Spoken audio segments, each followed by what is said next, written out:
नमस्कार, मी श्रद्धा टपाल. टिटवाळा न्यूज मध्ये आपलं हार्दिक स्वागत. चला पाहूयात आजच्या काही ठळक घडामोडी. दैनिक जनमतचा 31वा वर्धापन दिन सोहळा मोठ्या उत्साहात साजरा. कल्याणचे पहिले दैनिक जनमतला 1 मे 2022ला 31 वर्ष पूर्ण झाली असून वर्धापन दिन सोहळा कार्यक्रमाचे आयोजन कल्याण येथील सार्वजनिक वाचनालय हॉलमध्ये करण्यात आले होते.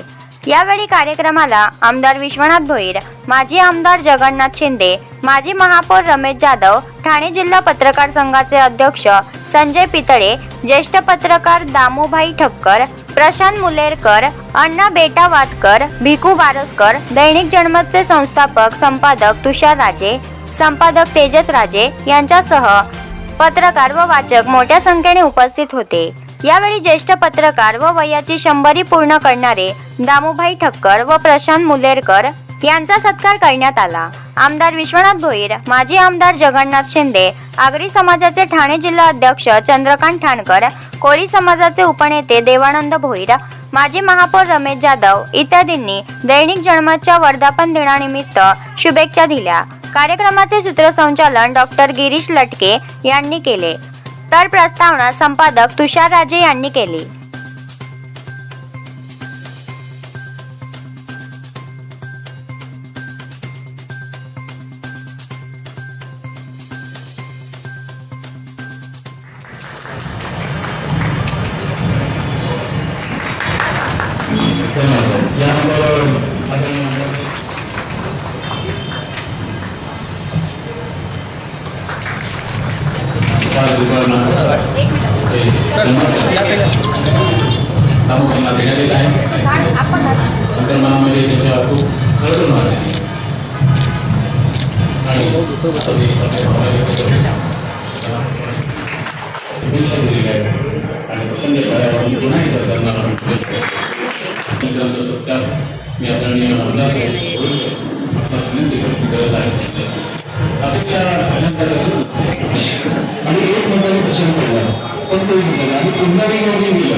प्रशांत मुलेरकर आणि दामुभाई ठक्कर यांच्यासाठी विशेष पण ते फार संयमी आणि फार थोडक्यात करावं अशी आपणास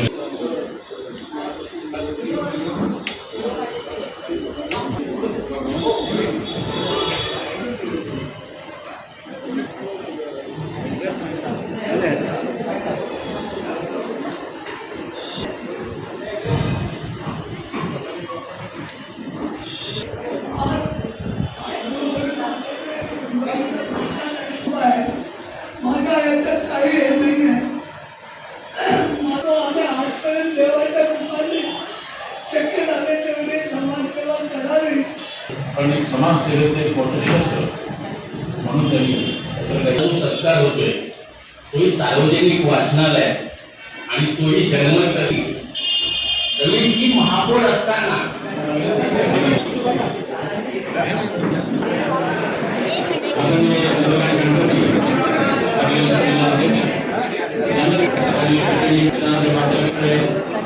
इकडे बघ.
ज्या 3 पाहुण्यांच्या हस्ते होतं, त्या 3 पाहुण्यांचं जन्मोत्सव आणि वाचनालय यांच्यावर खूप मोठं प्रेम आहे.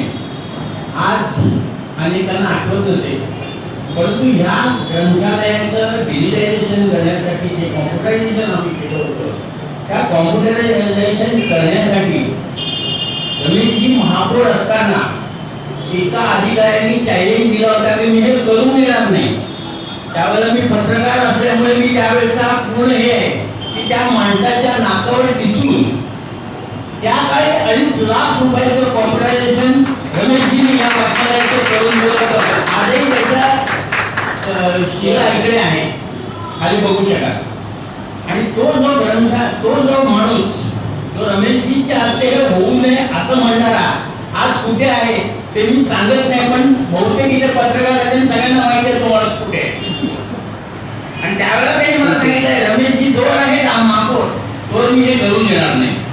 अशा वेळेला जिद्दीने ज्यांनी ह्या वाचनालयाला मदत केली, ज्यांनी जन्मचा कुठलाही विशेषांक असो, कुठलाही काही असो, जर रमेशजींना कधी जर मी सांगितलं की असं काम आहे, कधी नाही म्हणणार नाही.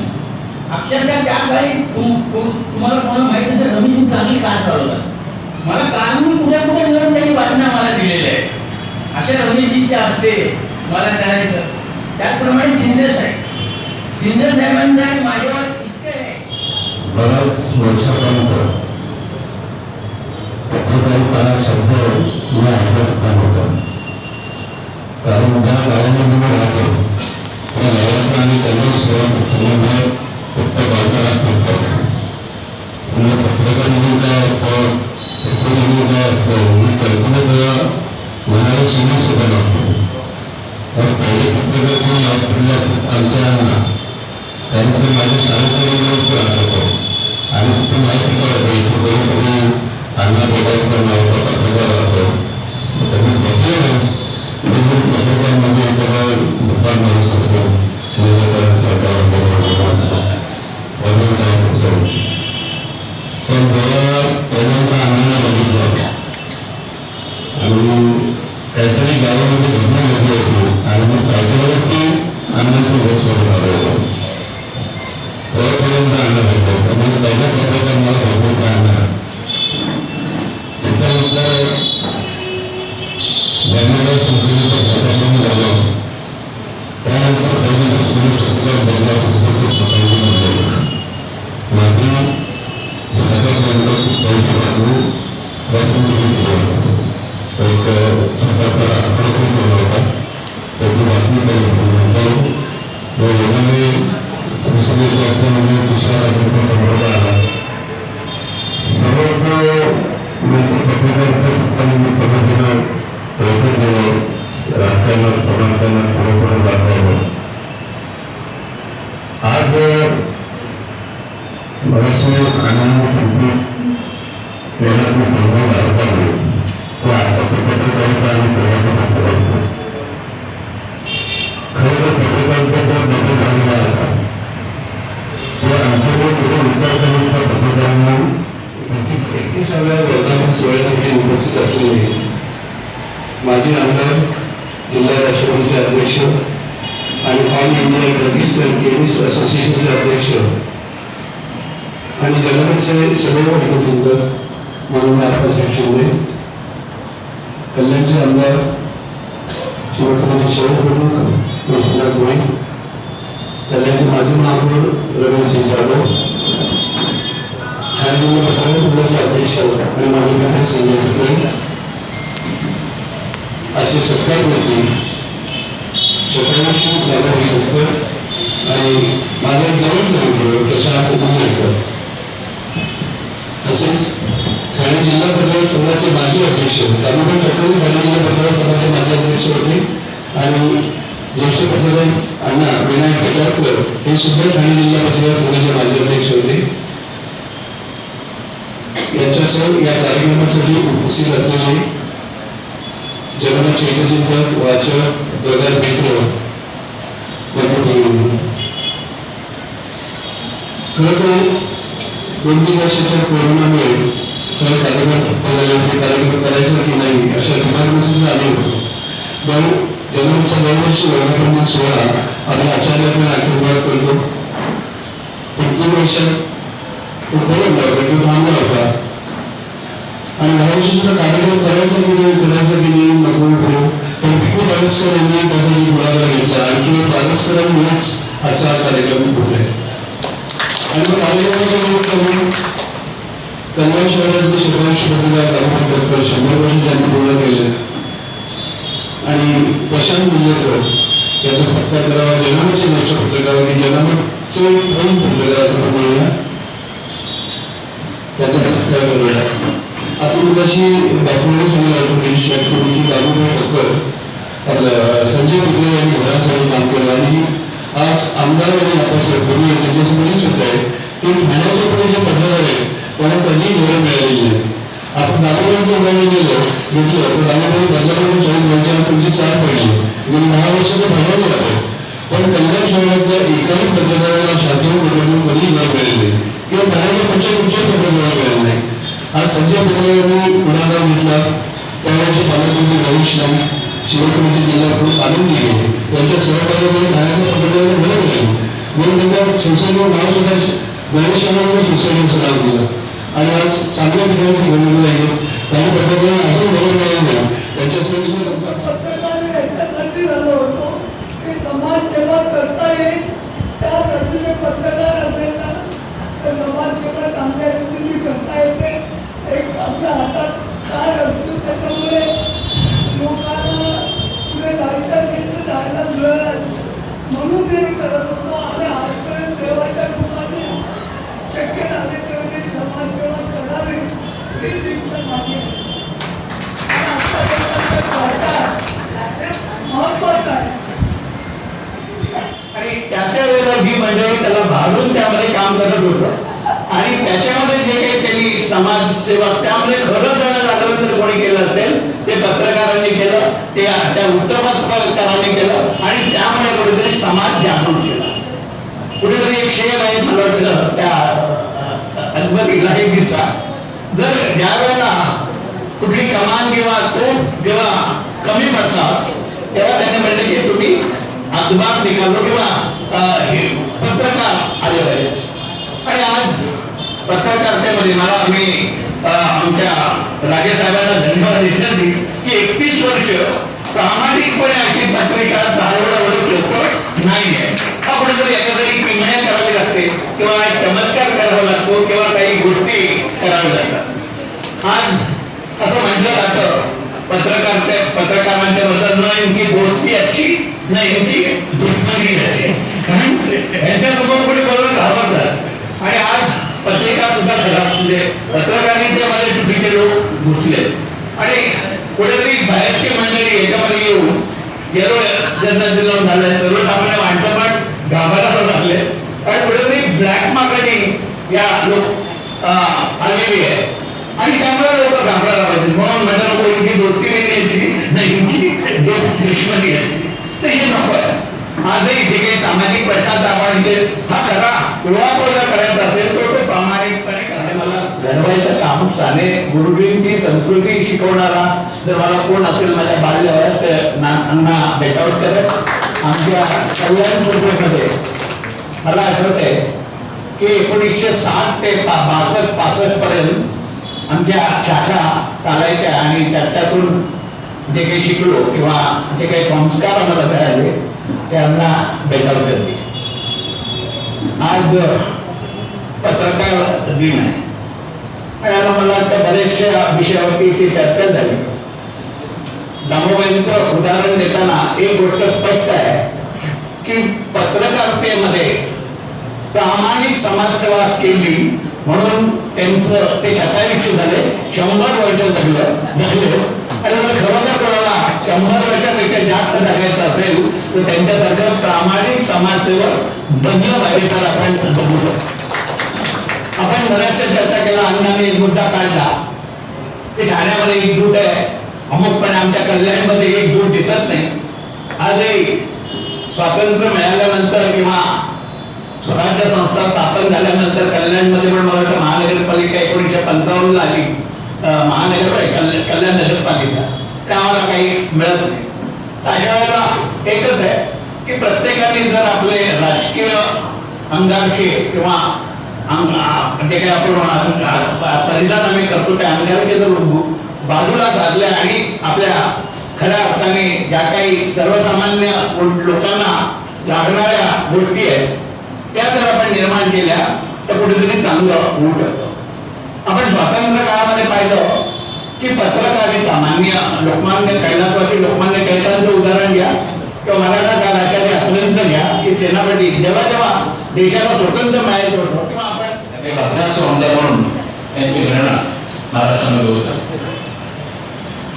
आपल्याला असं वाटतं की ते हिंदू भाषे ते कमी बोलतात, पण रामदादा तळेकरांच्या निमित्ताने ज्यावेळेस त्यांच्या रामदादा तळेकर यांच्या शताब्दीचे अध्यक्ष कार्याध्यक्ष त्यांचा जो प्रवास आहे त्यांचं जे वाचन आहे त्याचं साहित्याबद्दल जो त्यांचा होणार आहे पुढे बसून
तर या होत्या आजच्या काही ठळक घडामोडी. पुन्हा भेटूया याच ठिकाणी. धन्यवाद.